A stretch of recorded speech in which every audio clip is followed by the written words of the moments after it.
Bonjour à tous. Alors aujourd'hui, je vais vous montrer une petite composition de 5 molosses ballons qui fonctionne plutôt très bien sur des HDV9 maxés. Pour ça, il faut en fait qu'il y ait l'arène qui ne soit pas supérieure au niveau 20, qu'il y ait une anti-aérienne à côté de l'arène parce que c'est très important pour tuer l'arène. Ensuite, comme vous pouvez voir, donc l'HDV9 est maxé, toutes les défenses sont maxées, les murs sont de niveau 9 et quelques-uns niveau 10, mais on s'en fiche parce qu'on va passer par les airs.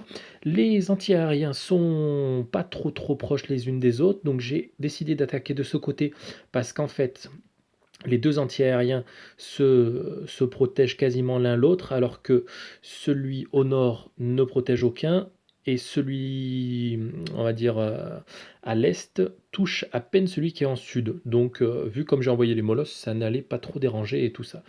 Donc là-dessus, je savais qu'à l'intérieur du CDC, il y avait un molosse. C'est ce qu'il y a de mieux. S'il y a un molosse, c'est parfait parce que le molosse ne sera pas déclenché par les ballons.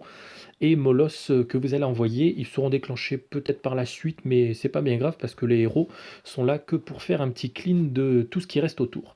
Donc là, ma reine m'a bien aidé sur la fin, mais si j'avais un tout petit peu mieux joué mes ballons, ça serait passé encore plus facilement. Alors, on peut voir que les propulseurs sont maxés, c'est pas bien grave non plus parce qu'ils sont tous les deux dans une direction euh, inverse, donc vu que j'attaque que d'un côté particulièrement, il y a un propulseur qui va être un petit peu embêtant, le deuxième non. Et donc comme vous pouvez voir, c'est un anti 3 étoiles HDV9 maxé avec, heureusement pour moi, des arcs X au sol.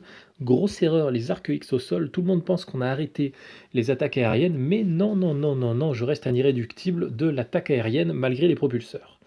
Donc voilà, donc le roi niveau 12, mais c'est anecdotique parce que il ne va absolument rien faire à mes troupes. Et les tours de sorciers qui font mal, qui sont bien écartées les unes des autres, qui sont chacune affiliées à une Tesla, mais c'est pas grave. Et j'ai pu voir en fait que devant, par exemple, le mortier qui est là, on a un petit trou ici sur lequel j'ai pu envoyer des troupes. Et on a un autre petit trou devant la tour d'archer qui est ici. Donc il faut surtout regarder ces petits trous parce que les ballons sont lents. Donc plus vous arriverez à envoyer vos ballons proches des défenses, plus rapidement ça pourra faire mal. Donc la compo en elle-même, c'est 4 molosses niveau 2, un molosse niveau 3 dans le CDC, 20 ballons, et le roi, la reine, et surtout il faut 4 rages, donc 4 sorts de rage. J'ai préféré faire 4 sorts de rage. Si j'avais fait un petit sort de soin, ça aurait été peut-être pas mal, histoire de faire vivre mes derniers ballons. Mais bon, c'est pas bien grave, j'ai fait 4 rages et ça m'a plutôt bien servi. Un sort d'accélération parce que je savais qu'il y avait un molosse dans le CDC, donc ça ne me servait absolument à rien d'avoir 2 sorts de poison. Donc dans le cas où vous faites ça en première attaque, que vous n'êtes pas trop sûr de ce qu'il y a à l'intérieur du CDC, vous pouvez très bien faire 2 sorts de poison pour pouvoir annihiler un dragon ballon qui pourrait être à l'intérieur. Dans ce cas-là, vous déclenchez donc le CDC. Donc là, si j'avais dû déclencher le CDC, je pense que je serais parti avec 2 ballons d'un côté, un dernier de l'autre, histoire de pouvoir voir ce qu'il y a à l'intérieur. Donc la réalisation, elle est simple. On envoie les 5 molosses rapidement. Donc 3 molosses sur l'anti-aérien avec la reine, 2 molosses dont celui du CDC parce qu'il va falloir qu'il tienne longtemps sur la deuxième anti-aérienne. Donc comme vous pouvez voir, l'envoi des molosses est rapide. Donc hop, voilà. Vous pouvez voir qu'en, allez, 3 secondes, j'ai envoyé mes 5 molosses. Donc 3 molosses écartés sur la gauche, histoire qu'ils partent bien sur cet AA-là. 2 molosses plutôt côte à côte sur cet AA-là, parce que je savais qu'il y avait de la Tesla ici qui allait faire mal au premier. Donc je voulais vite que l'autre le rejoigne avec. Ensuite, directement, l'envoi des ballons. Donc comme vous pouvez le voir, l'envoi des ballons, c'est que des petits packs.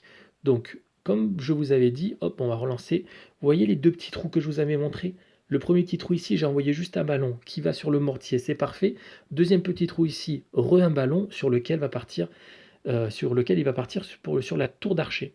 Donc comme vous pouvez voir, les packs, c'est très complet. C'est un seul ballon ici sur le canon, ça ne sert à rien d'en mettre deux. Un autre ballon sur le canon, 3 ballons ici pour aller annihiler la tour de sorcier. J'en ai mis un autre ici pour la tour d'archer. Ici mon ballon qui va tuer le mortier puis se diriger vers les autres. 3 ballons ici pour faire tour d'archer et les deux Tesla qui sont côte à côte 2 ballons ici pour la tour de sorcier. Et vous pouvez voir qu'avec les sorts de poison, tout ça va vite arriver sur les troupes sur lesquelles je voulais taper et faire mal. Donc comme vous pouvez voir, les propulseurs commencent un peu à ballon, mais c'est pas bien grave. J'ai la reine ici qui tape mes molosses, mais on s'en fiche. Le but, c'est que tous les molosses pètent et fassent des petits mignons. Pourquoi? Parce qu'en fait, ce sont les petits mignons qui vont tuer la reine, d'accord? Il ne faut surtout pas envoyer de sort de poison sur la reine, parce que si vous envoyez un sort de poison sur la reine, elle ne va pas taper assez fort vos molosses et ne va donc pas tuer vos molosses, d'accord? C'est très important de laisser tout ça se faire. J'envoie un sort d'accélération au milieu, parce que je sais que tous les ballons vont se rassembler au centre pour repartir sur les extérieurs. Dans un second temps, j'ai envoyé mon roi marine ici. Pourquoi? Parce que je vois que ça va être compliqué d'arriver sur les autres AA. Donc pour tuer en premier lieu cette anti-aérienne-là et ensuite celle-là, j'envoie mon roi marine ici pour venir focus ce canon et cette tour d'archer pour que les ballons que j'envoie ici repartent vite sur le sud.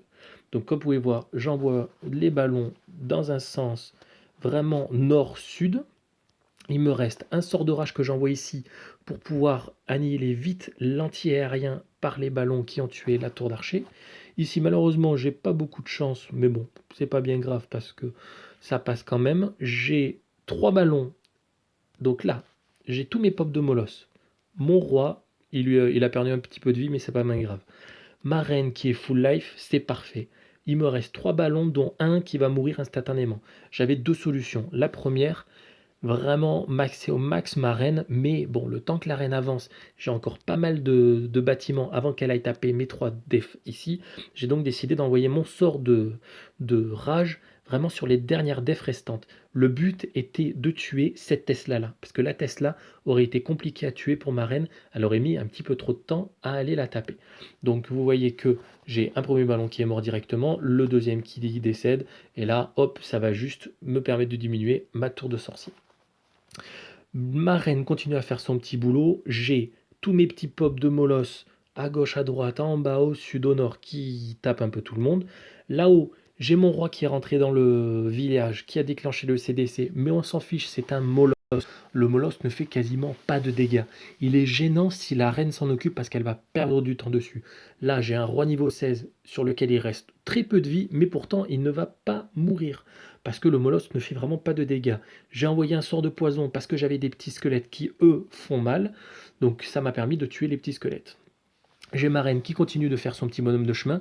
Il me reste plus que cette tour d'archer. J'avais gardé soigneusement mon petit rage de reine de côté, histoire de la tuer rapidement. J'ai mes petits pops de molosse qui ont tué le roi. Ma reine redescend tranquillement vers le sud avec les petits pops de molosse et tous ses archers. C'est quand même important. Ça permet d'avancer quand même foncièrement plus rapidement. J'ai mes derniers petits pops de molosse qui tapent le reste. J'ai un petit molosse ici qui tape sur le CDC, c'est parfait, parce que de toute manière, j'ai mon roi qui commence à descendre sur le CDC. En bas, tout est clear par tous les petits pops de molosse, mes archers et ma reine. Et là, donc, comme vous pouvez voir, il reste très peu de vie au CDC. Mon roi qui se fait taper dessus depuis une bonne trentaine de secondes par le molosse a juste perdu un tout petit peu de vie, mais on s'en fiche parce que de toute manière, il n'aurait pas gêné à l'avancée. Et donc là, comme vous pouvez voir, tout le monde se rassemble au centre, tape le CDC, et ça fait un 100% sur un HDV9 maxé. Alors, c'était un petit peu tendu, mais vous voyez comme quoi les sorts sont extrêmement importants sur cette technique. Sur ce, je vous laisse sur cette attaque qui était plutôt pas mal à mon goût. Et si vous avez des questions, vous n'hésitez pas. Merci à tous, bonne journée.